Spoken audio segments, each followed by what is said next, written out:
们刚刚特别给大家看到这个《纽约时报》这一篇报道，这篇报道让大家觉得非常怪。之前美国的商务部长，甚至财政部长，包括卢特尼克跟贝森格，他曾经说过，当今天晶片集中在台湾的时候，那对美国是一个国安的问题啊。但今天你辉达把总部设在台湾，他们不会真的搞一个在台湾搞一个新细盾吧？赵而匪夷所思，为什么？我们刚才看到，包括美国以及包括相关的情治部门，对于黄仁勋的行踪这一举一动，甚至是Alice Huang也坐在他旁边，掌握的巨细靡遗嘛。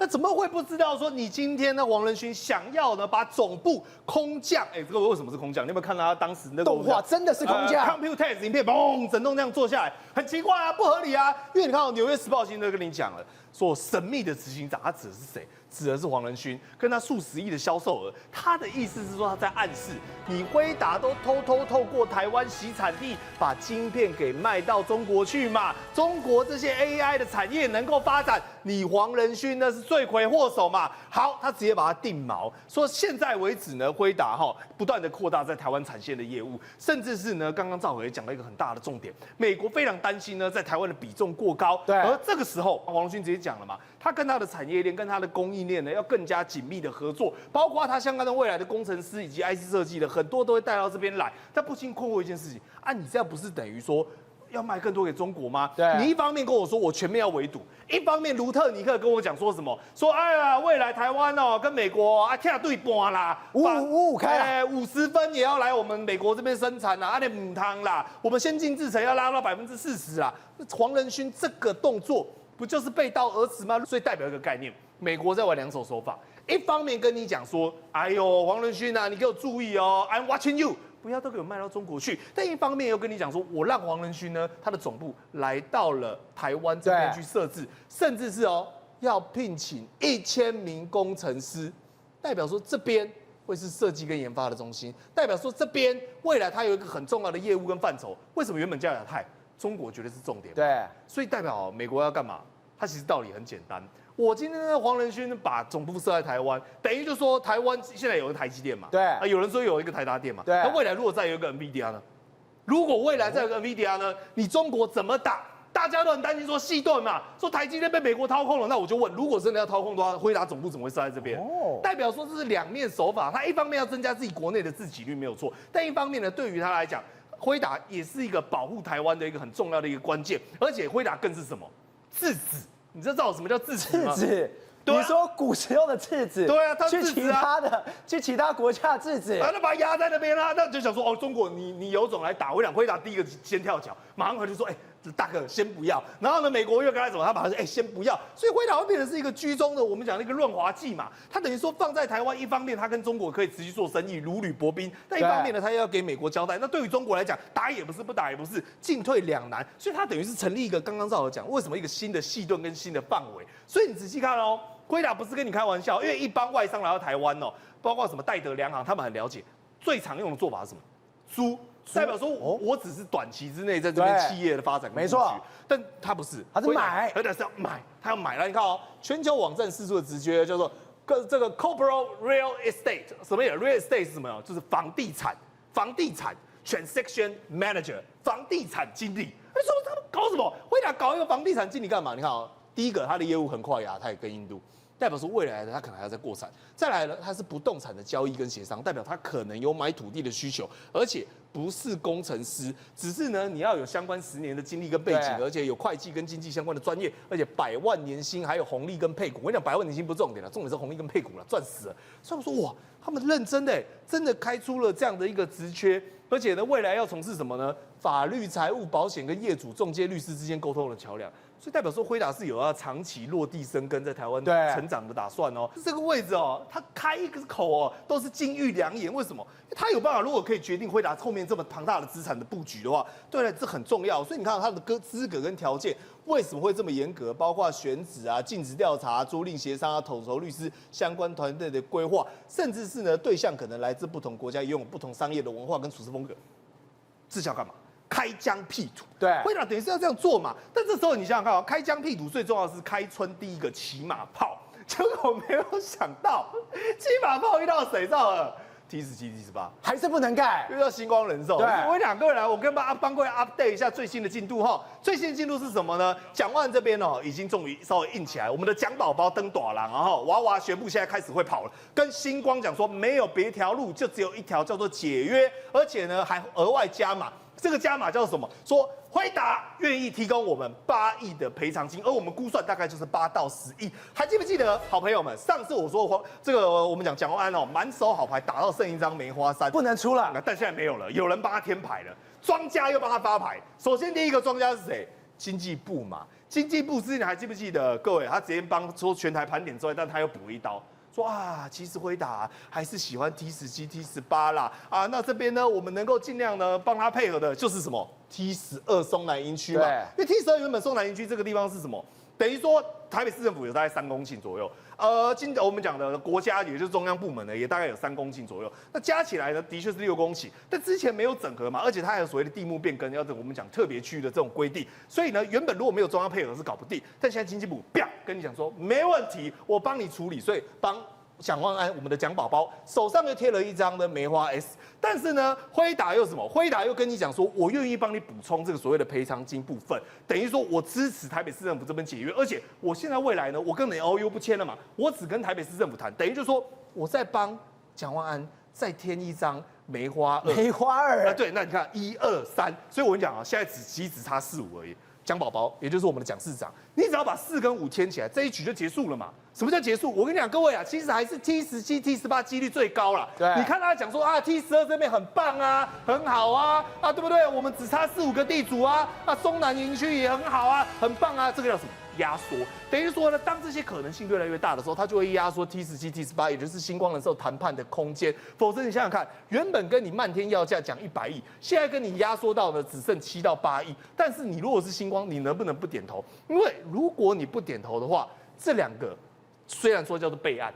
辉达也说是备案，但备案不代表不能扶正。对，我们讲的备案不代表不能呢，我们讲的变成是正宫，他搞不好也有机会变成正宫。所以当他的几率越来越大的时候，他这边筹码就越来越小。哇，这样星光的压力也太大了。对，但如果说我大家都已经帮尽全力了，包括中央，包括辉达，一定挺独告对啊，最后呢，你还是把锅给砸的话，我跟你讲，市长也别干了啦，回去有公园了，好好反省啊。玉凤，我们这样一路听下来，新受压力从原来的感觉也还好，现在压力超大的，中央进来了，总统进来了，美国他也进来了，他也在看着你，赶快给我盖好，对，我觉得这次来讲的话，整个辉达一定觉得莫名其妙。当初你不是跟我说可以跟新受去谈吗？所以呢，签了 MOU 之后呢，现在竟然卡关。我告诉大家一件事情，为什么一定就是刚才宇轩哥讲的，比较大的几率就是 T17、T18。对，很多人在讲 T12也好啊，T12整合啊，整合那个都是假议题，不可能整合的我告诉大家，4个自然人的地主就整合不起来了，你更不要想44个。好 ，T17、T18为什么这么重要？除了它的速地方阵以外的话，你知道吗？它在周边，你可以让它的工程师去哪里读书？旁边就有美国学校跟欧洲学校。然后呢，美国学校、欧洲学校这些上千个、上万个工程师的小朋友有地方读书了。你知道台北市政府已经把中正高中。大家如果还考过北联，你就记得了。中正高中在哪里？就在那附近。对，中正高中你知道吗？现在台北市社会局那些人都叫它什么？叫它辉达一中。辉达一中，因为以后你的小朋友，你终究要跟他衔接上来，所以呢，台北市政府的资源都已经投入了，现在就是头已经洗下去了。你再扯其他地方，再扯什么新北 A9那边有块地，都是不可能的事情。可是你知道吗？我们在台北在这个地方讳莫如深，台北市政府也说的莫名其妙，然后呢，那个经济部长也说了一件事情很奇怪，他说辉达有期待的条件，但也有请求这些条件不要对外公开。我就觉得真的假的？辉达这有可能吗？他有期待，然后你说这期待不能讲，因为辉达说不能讲，什么意思？我告诉大家。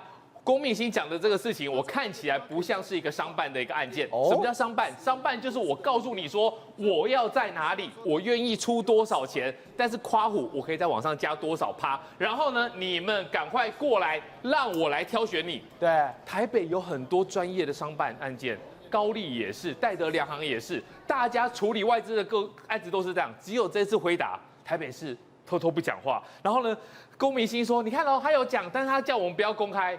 你是在谈恋爱吗？你是要告白吗？我心有所属，但我不告诉你。我们来讲辉达，人家真的是怎么做的？这个是辉达在以色列的一个标文，他就告诉你说，我要多少的平方的土地，我要多少的一个案子，然后呢，甚至你知道吗？他直接告诉你说呢，我要做一个18万平方公尺的大型综合体，然后是什么呢？我告诉你，他有多么仔细，他就说呢，你给我这块土地要距离现在的办公地点要车程比较短，然后呢，靠近电力基础设施，交通便利，可以通往6号公路和火车站。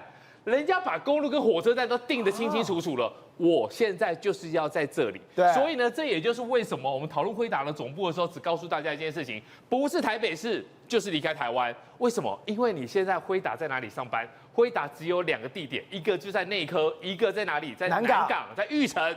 所以他会离开台北市吗？他不会离开台北市的。所以你就觉得很奇怪，人家辉达在以色列都清清楚楚、明明白白，甚至连几路公车站他都告诉你了。对。然后呢，也释出来了 NVIDIA 的高层参观哪里？贝尔谢巴的创新园区。没有什么好隐瞒的，只有台湾每个人都讳莫如深，好像辉达是我的真爱，我把它藏在我的西装口袋里面，没有到最后我是不会公开，不能说的。对辉达来讲，你在搞什么？如果我今天跟美国总部报告了，我今天跟董事会报告了，然后你到时候跟我讲说搞不定，你要怎么办？你要怎么办？好，那重点来了，重点就是 NVIDIA 它这个地方到底有多吸引人？你看一下它在辉达上面这一个告诉你说呢，我要在我原本的园区原本的办公地点，然后呢，我要18万平方公尺，我会用数十亿美元。对，数十亿美元香不香？很香哎！你想想看，我们刚刚还在讨论辉达能够补偿新售几个8亿，那是8亿台币，这是10亿美元，人家是数十亿的 USD。然后呢，你知道吗？所有的人都在挥手说来哦，来哦，来哦。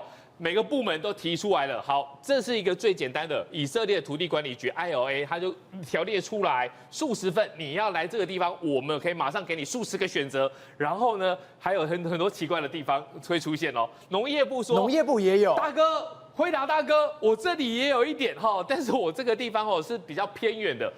我觉得很特别，是它这个地方是在哪里？是在一个火山研究所中心。这个跟我们的辉达好像比较没有关系嘛。好，另外一个有个市政府叫阿富拉市政府，也跟辉达说，你来这里，我这些土地是可以立即投入建设，然后占地面积远超过实际需求的，我可以给你很多地方税的一个折扣。你对比台北市。你会觉得我们的台北市政府到底在做什么呢？感觉上好像有点要辉达来，但是呢，你看的行为又不太像。最神奇的一件事情是这个地方，还有一个地方是他在沙尔哈盖夫地区的委员会，他也说你也来我这里。问题是你知道吗？这个地方在哪里？这个地方在加沙，大哥，加沙的边境地区。我这边弄我的 GPU， 你在隔壁给我轰炸。你在偏偏给我做导弹，怎么可能？可是呢，这代表什么意思？代表说每个单位都是使尽全力想要吸引辉达，而我们真的不能够让辉达的总部飞走。如果这一次真的离开台湾的话，是我们全民的损失。怎么？我们刚刚才提到，现在光是一个台湾辉达要落脚在北斯科这件事情，全球都在看。结果没有想到，台湾最近是发生什么事情？在韩国，现在韩国媒体大肆的报道一件事情，你看到这个画面。竟然在韩国当街竟然发生了这种打人事件，那时候韩国人想说完蛋了，不会吧？我们国家竟然发生了随机打人案件，就不对，这竟然是一对台湾人。因为这是爸爸当街在打女儿，哪有这种事情的？是没有错哦。韩国媒体最近在报道一个街头随机打人事件哈，那大家都以为这个是韩国人，结果殊不知一查下去，这个是台湾人。这个台湾阿爸哈，他怎么样？他带着11岁的女儿去，很凶就怕呀！你看人那个怕，肾脆破嘛哈，肾掉液啊，过来塞给头卡，然后还用手掐他的脖子，所以这个女儿呢，她最后怎么样？被打到脸跟猪头一样。脖子还有血痕呢，脖子还有血痕，因为这个是域外犯罪，而伤害是轻罪，它不是3年以上重罪。而且这个脸真的是丢大了。为什么？你看到目击者说什么？当时看到的情况就是无差别的暴力攻击，完全无法理解一个人怎么能对女性施以如此严重的暴力，等于是连韩国人看都吓一跳。没错。你们台湾人这么凶哦？是韩国阿爸看到台湾阿爸怕什么？跟你讲，看他拳头都硬了哈。那今年台中也发生一个家暴，不过这个不是家内的家暴，而是情侣之间的家暴。就是这个人，就是这个人六框。现在你看到这个人，他是被害者嘛？对，好，他是被害者。那这个案子是怎么样呢？我跟大家报告，又是一个刚刚出狱的37岁萧姓男子，好，他坐完牢出来之后，很高兴要去找他女友，殊不知他女友好像另结新欢，他怀疑他另结新欢，所以就跑去找他女友。那这个女友她家住在顶楼加个6楼，来这有段印度朋友，然后他的女朋友的妈妈还给他够结。这画面很吓人呢。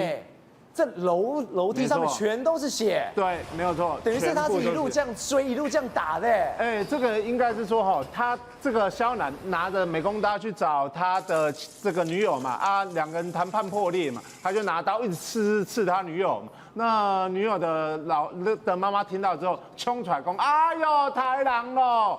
惊死嘛。结果这一个萧男杀红了眼，连女友的妈妈也杀。女友妈妈杀就算，你知道还拿什么？得整啊！拿砖头啊，拿砖头砸人，根本就是要置人于死。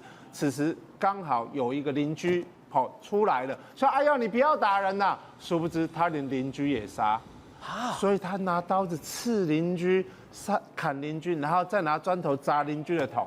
你刚刚看到的血，就是邻居从6楼爬到1楼求救，太可怕了吧！惊拢惊死。然后还好他有爬到1楼求救，为什么呢？因为路人看到他跑出来求救，才知道上面差一点发生命案，跟打电话可能报警啦。结果警察来先冲起来要攻坚，对不对？攻坚的时候，这个人明明就只有米工刀跟砖头，还要跟警方对峙啊。对，还好，因为后来他发现自己的工具不太利啦。后来他就放弃，缴械投降。那因此这个警察才顺利把他带回看守所。照理说带回看守所，他应该压力很大，因为他刚才犯下杀人未遂罪，对不对？对。殊不知他在看守所在干嘛？困呐，在睡觉，在睡觉了，毫无回忆了。他伤害了3个人呢，现在3个人还在急救，听起来是重伤。不是，这也太奇怪。我们之前才聊苗栗也是刚刚出狱，就是这个也是刚刚出狱，到底有没有相关单位是在管的？没有错。所以我哥讲到一个重点，就是我们上次在提到苗栗之前随机杀女童那个案子，记不记得？对，他是在刚出狱啊，为什么我们当时才在讨论社会安全网有没有破洞的时候，今天又发生一样的事情？对，他也是刚出狱啊，这闯到别人家里的。没错，前门大户冲你去台人呢。结果殊不知我们的单位都没有人在监视这个刚出狱的人。虽然我们不知道他的前科是什么，但假设他的前科是重大暴力犯的话，照理说我们的社政单位跟警政单位应该要监视他，但为什么没有？因此我们的政府必须好好审视。宏观取材，厘清真相，犀利精准，深入剖析，时刻掌握关键新闻时事，不漏接。老时段，新气象，我是钟浩和，关键时刻2.0，全情出击。